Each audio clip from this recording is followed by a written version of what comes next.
Hello everybody and welcome to the beginning of Chapter 8. In Chapter 8 we're going to talk about bonding. So our first video, let's talk about the different types of chemical bonds.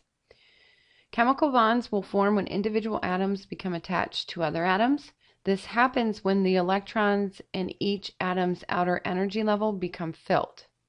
The whole purpose of bonding is to create a stable octet in the outer energy level. An octet is 8. So a stable octet means that the outer energy level has 8 electrons in it. Here we have two elements, sodium and chlorine. Sodium's electron configuration ends in 3s1, meaning that in its outer energy level it has 1 electron. Chlorine's electron configuration ends in 3s2, 3p5, indicating an outer energy level filled with 7 electrons. So what must happen for sodium and chlorine to become stable? Well, sodium must lose 1 electron and chlorine must gain 1 electron. Here are their electron configurations again. Sodium's going to lose its 3s1 electron and chlorine's going to gain a 3p electron. What ends up happening here is sodium's 3s1 electron moves over to chlorine's 3p orbital. Now, if you take a look here, what you end up seeing is that sodium ends up with a +1 charge in an outer electron configuration of 2s2, 2p6. This is 8 electrons in its outermost energy level.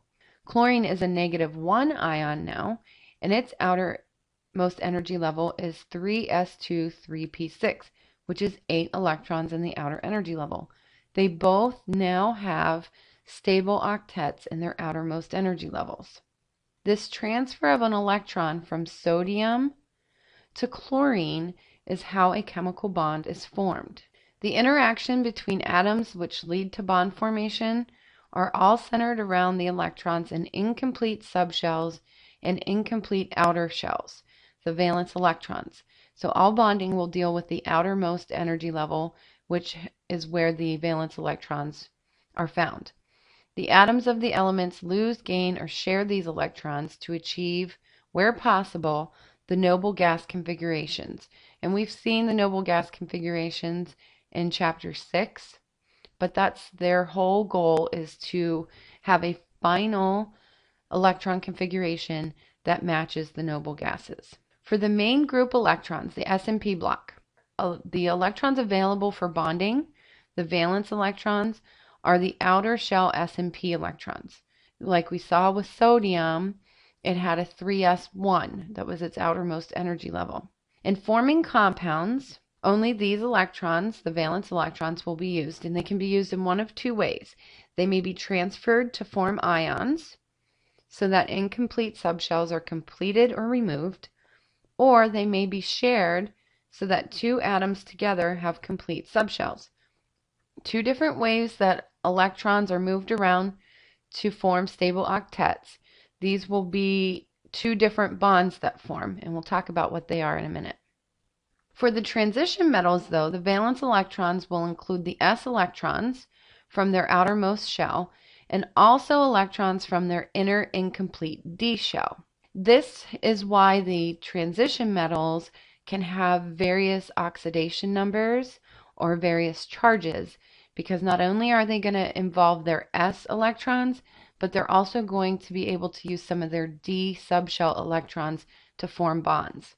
The periodic table column number of the main group and transition metals give the sum of valence electrons for each element in the family.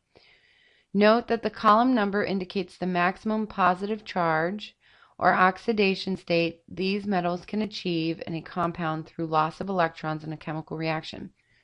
All this is saying is those group 1 electrons, the alkali metals, they will have a +1 charge. So their group number will match what charge they have, and that indicates the number of electrons they'll lose. There are 3 basic types of chemical bonds. We have ionic, covalent, and metallic. An ionic bond is formed by the complete transfer of 1 or more electrons from a metal to a nonmetal. So ionic bonds will be between a metal and a nonmetal. A covalent bond is formed by the complete sharing of electrons. A covalent bond will form between two non-metal elements. And then a metallic bond is found in metals where bonding electrons are free to move throughout the 3D structure, and they create the sea of electrons. This is why metals can conduct electricity, because the ability for these electrons to move throughout. Here's a picture of the three different types of bonds. First we have our ionic bond, and you'll see here the electron is physically being transferred from one element to another. And when that happens, we create these ions. With covalent bonding, we are going to see that there is actually a sharing of electrons between the two elements. So here you're going to see a sharing, and each of these covalent bonds here will have a sharing of electrons between the two elements. And then over here, you can notice that this is a block of sodium with sodium atoms all the way throughout. And with these sodium atoms, you're going to notice they're going to have these electrons in the outermost energy level. And each of these atoms have these electrons. And because they are atoms of the same metal, these electrons are able to kind of move throughout the entire metal. And this allows electricity to pass through. What's important for you to recognize is that metallic bonding is not really bonding between two different substances. Metallic bonding is what occurs in a solid metal substance. So yes, it is a type of bonding in terms of how electrons are able to pass through, but it doesn't necessarily need to occur between two different atoms. It occurs between the atoms of the same element with metallic bonding. With ionic bonding, atoms will lose or gain electrons to achieve a noble gas configuration, and this is typically an exothermic reaction. The bonded state is lower in energy, therefore it's more stable.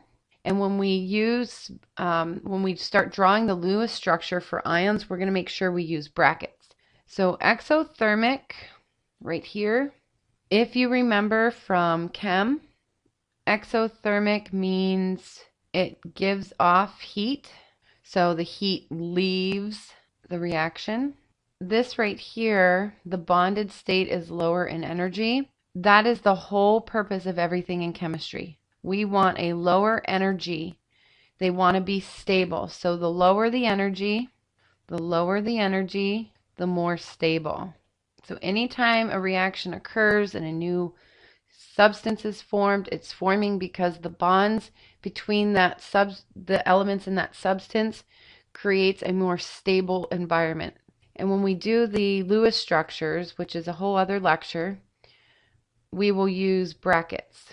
So it'll look like this when we do the Lewis structures. One thing that's important to notice is the lattice energy. It's the measurement of the energy of stabilization present in ionic solids. So in other words, how strong is our ionic bond? Here's an equation for the ionic substances.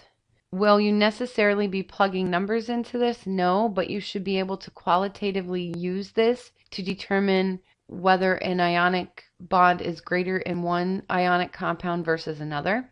What's important to notice is that the Q's up here represent the charge, and the R's here is the ionic radii. So this is the charge, and this is essentially the size of the ion. Let's use this here, which has a greater lattice energy. We have NaCl and KCl. NaCl, this will be a +1, this will be a -1, this will also be a +1, this will be a -1. So charge is not really going to affect anything here. If we had our Q1, Q2 over R plus R minus, this isn't going to matter because of the fact that the two compounds have the same charges. So what we need to look at here is the size of the ions. Well, chlorine will have the same size. So this R minus value will be the same for both. So instead we need to look at the R plus value.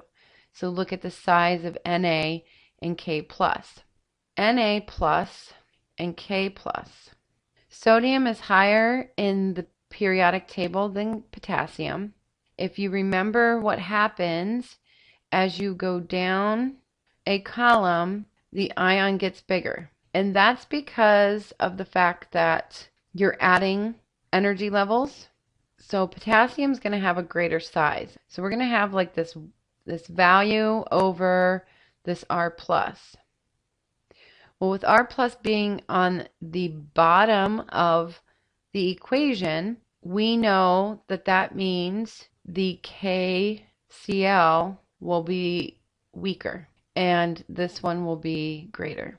So what we can do with looking at this example is that if we are only comparing, here we'll write it over here, if we are only looking at ion size, the larger the ion, the lower the energy, or the weaker the bond. Let's take a look at NaCl, which is a plus one, chlorine's a minus one. Here we have a plus two and a minus two. Here the charges are different. So we can look at the top, the Q1, Q2 over R plus R minus. So this number is going to dictate, well, if we have a 1 and a 1 versus a 2 and a 2, this will be 4, this will be 1. The MGS will be greater. So with that, we can say the greater the charge, the higher the energy. You will have a few of these in your homework to use, and you're going to be just using qualitative look at it. We're not actually going to be putting numbers in. I use the numbers down here to support the qualitative understanding and to put together these little, I guess, rules. But most of the time you're just going to be looking at qualitative, which is a larger ion side, which is a greater charge, and go from there. Transition metals will typically form +1, +2, and +3 ions. They will lose from their s electrons, and then most electrons will be lost to end up with a filled or a half-filled subshell.